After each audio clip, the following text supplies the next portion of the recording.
So welcome to the new week. In lieu of recording a video last night after Havdalah, I confess I didn't even do Havdalah. I was so tired. So neither did I do a video as usual after the Malava Makkah, the motzei Shabbos meal, the meal after the Sabbath in honor of King David, and also some customs in honor of the Sabbath queen departing after the Sabbath. So this week's parsha, the new parsha of the week, is parsha Vayishlach, continuing with the story of Jacob, who, after making a treaty with Laban, he's now moving on where he will have to confront Esau, his brother, on the way back to his father's ancestral home. And it's an encounter between two brothers, yet between two brothers who are very different and have disparate values. And even though Jacob sends out a message of peace to Esau, Esau sets out with an entourage of 400 of his men, seemingly intent on confronting Jacob, who stole Esau's blessing and birthright about 25 years prior.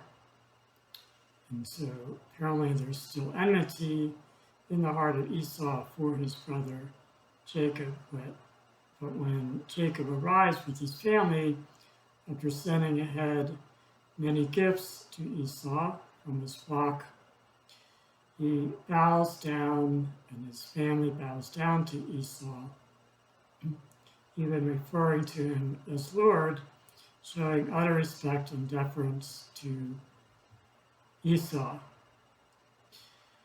And even so, although gifts were meant to appease him, and this great show of deference towards his brother Esau is also meant to change his heart, he divided the camp into two in case Esau did attack, his family could flee.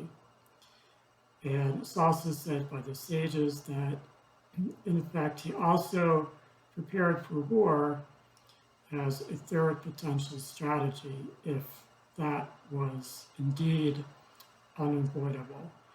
But Esau is truly moved, and the two brothers